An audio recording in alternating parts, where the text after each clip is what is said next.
Sudah? Baik, rekan sekalian, bismillahirrahmanirrahim. Assalamualaikum warahmatullahi wabarakatuh. Selamat sore, salam sehat untuk kita semua. Rekan-rekan sekalian, pada sore hari ini kita akan mengupdate beberapa informasi. Pertama, situasi Kamtibmas. Kita akan membandingkan minggu ke-14 dengan minggu ke-15 sehubungan juga masuknya bulan Ramadan ini. Pada minggu ke-14 itu terjadi gangguan Kamtibmas sebanyak 5.819, sedangkan pada minggu ke-15 itu terjadi gangguan Kamtibmas sebanyak 5.238. Jadi ada penurunan sekitar 581 kasus atau terjadi penurunan sekitar 9,98%. Tentunya penurunan ini perlu kita jaga bersama sehingga betul-betul situasi Kamtibmas dalam bulan suci ini betul-betul dapat kita kendalikan sehingga dapat memberikan rasa khusyuk dan rasa khidmat khususnya bagi umat Islam dalam melaksanakan bulan puasa ini. Dari 5 kasus yang banyak terjadi, pertama kasus narkotika, itu ada 723 kasus. Kemudian pencurian dengan pemberatan sebanyak 558 kasus. Kemudian penggelapan terjadi 388 kasus.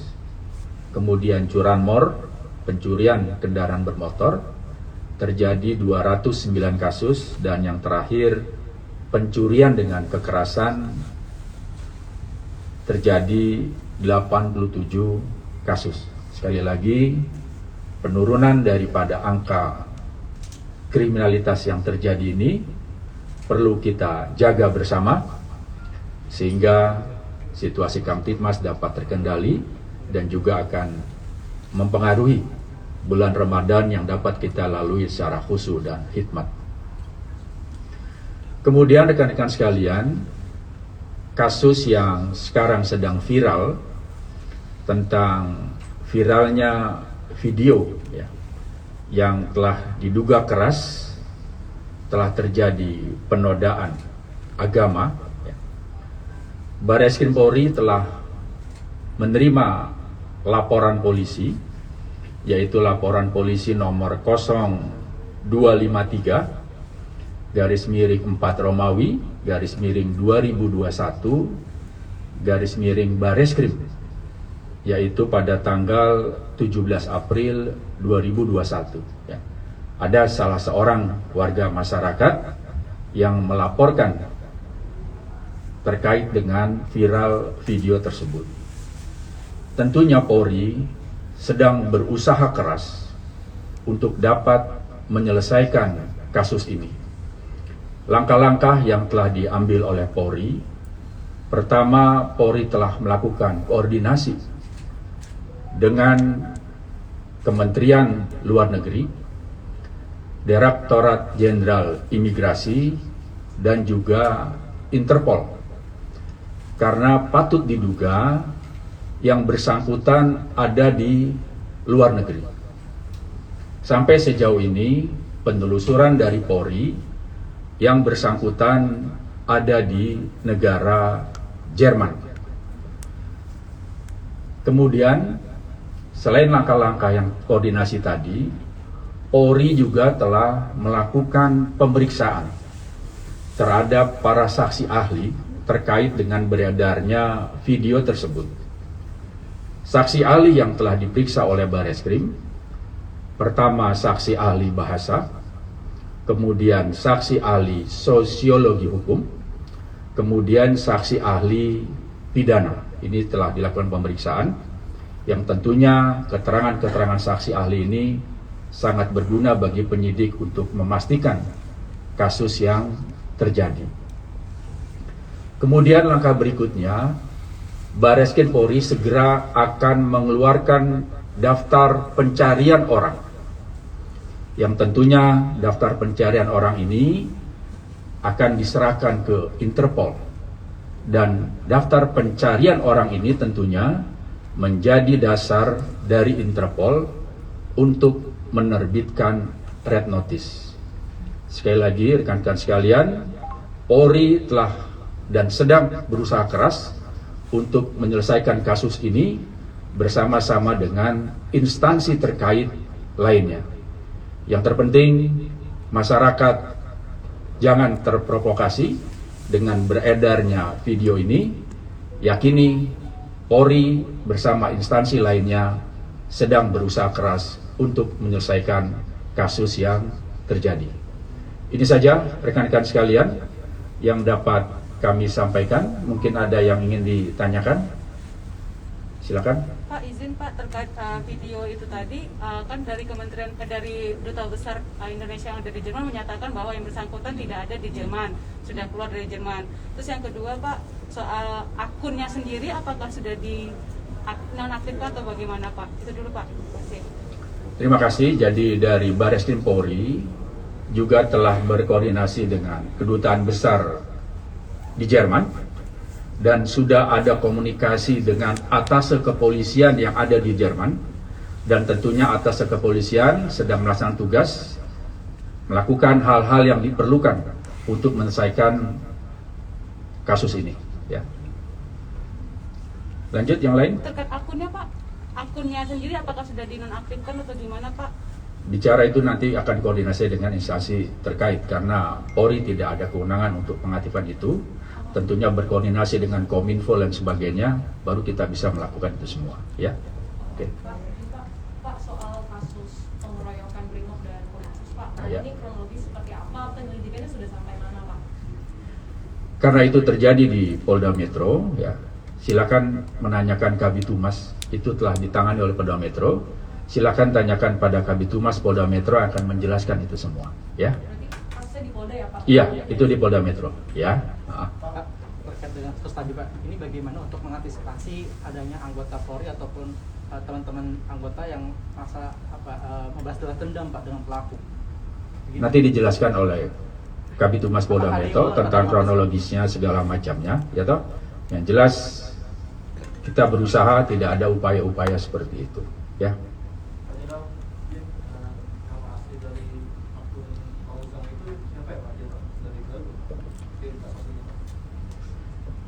Nanti kita dalami lagi, kita tanyakan kepada Direktorat Saber yang menangani ini, ya, untuk akunnya itu.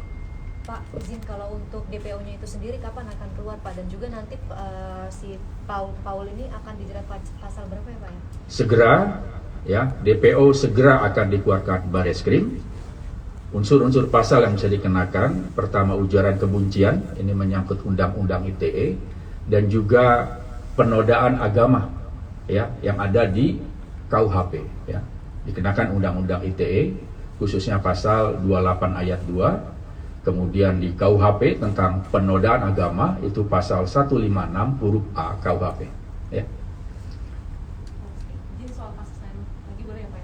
Soal yang penangkapan itu Pak, pegawai BUMN yang terkait bom Makassar itu benar nggak sih Pak? Tadi saya sempat ada dengar info kalau misalnya Densus 88 sama Polda Sulsel itu ada nangkap satu orang yang statusnya pegawai BUMN dan juga terkait sama bom Sulsel itu Pak. Kami nanti cek lagi ke Densus, ya. Kami belum dapat informasi tentang keterkaitan salah seorang teroris ternyata pegawai dari BUMN. Nanti kita update, ya. Pak, izin Jenderal, mengenai penistaan agama, selain ada yang mengaku sebagai Nabi ke-26, ada juga yang viral video mengenai salah satu pemeluk agama Hindu yang berpindah ke Islam, namanya Desak Made. Itu videonya menjelek-jelekan agama Hindu. Tadi ada laporannya masuk ke Bareskrim, apakah ada info Pak? Yang jelas kalau ada laporan ke Bareskrim, ya, Polri sebagai pelayan masyarakat punya kewajiban untuk melayani daripada laporan itu. Ya, nanti perkembangannya bisa kita ketahui. Ya. Izin satu lagi Pak, mengenai update dari penyidikan EDC Cash yang investasi bodong sudah sampai mana? Betul kemarin udah menyita 3 mobil mewah milik CEO-nya Pak? Jadi ditangani oleh Bareskrim, ya. Perkembangannya sampai sejauh mana nanti bisa kita update lagi. Yang jelas sudah ditangani oleh Bareskrim masalah investasi bodong tersebut. Betul Ya. udah sita 3 mobil mewah Pak? Saya belum dapat, nanti kita cari informasi lagi untuk barang-barang bukti yang telah diamankan dalam kasus investasi bodong itu. Baik, terima kasih Pak. Pak izin Pak terkait kasus yang ada anggota Brimob yang tewas itu, apakah benar Pak itu drivernya Pak Baik Dalam? Nanti Kabid Humas Polda Metro akan menjelaskan itu semua. Tanya ke Kabid Humas ya. Saya sudah kontak, Kabid Humas akan menjelaskan tentang peristiwa tersebut.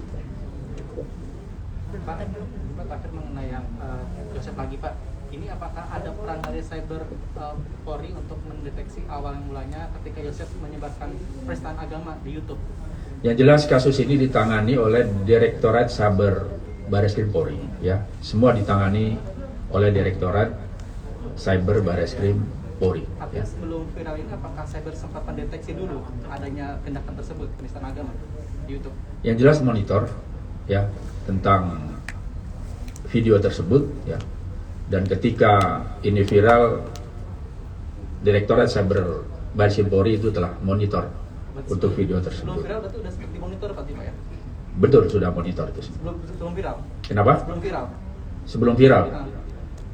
Sebelum viral sudah termonitor. Ketika viral di masyarakat, tentunya Polri telah mengambil langkah-langkah mendahului daripada itu semua. Himbauan ke Josephnya melalui email atau gimana? Inilah, ya, sedang dikaji kembali, ya, bagaimana virtual police bisa diaktifkan, gitu kan. Ketika Polri mengaktifkan, banyak pihak-pihak yang kurang pas dengan virtual police. Ternyata dengan kejadian-kejadian seperti ini tentunya menjadi penilaian bagi Polri bagaimana virtual police itu bisa dilaksanakan secara lebih aktif lagi, seperti itu, untuk mencegah hal-hal yang sama bisa terjadi di dunia maya di Indonesia, seperti itu. Pak, ini Pak, minta tanggapannya terkait kemarin Indonesia Corruption Watch itu memberikan rapor merah kepada institusi Polri, diberi nilai E lah katanya, karena katanya Polri itu belum bisa transparan mengungkap atau membeberkan kasus-kasus korupsi yang ditangani oleh pihak Bareskrim. Karena kita kan nggak tahu pas selama ini kasusnya banyak kan penipuan, penggelapan, tapi kasus korupsinya jarang diungkap apa aja. Ya, tentunya masukan dari Indonesian Corruption Watch perlu kita hargai. Polri menghargai itu sebagai masukan. Tentunya Polri dalam menangani segala kasus akan senantiasa profesional, transparan, dan akuntabel. Pak Lanjut. Jenderal, maaf mau tanya kembali lagi ke Joseph Paul Pak. Apakah sudah dipastikan bahwa yang bersangkutan adalah WNI dan saat ini berada di Jerman? Apakah masih berkewarganegaraan WNI atau sudah berpindah Nah, kewarganegaraan? masalah kewarganegaraan, Polri masih mendalami masalah itu. Yang jelas sekarang sedang mendalami juga keberadaan dari yang bersangkutan. Ya, mudah-mudahan tidak lama lagi Polri mendapat kejelasan tentang kewarganegaraan daripada yang bersangkutan. Terima kasih Pak.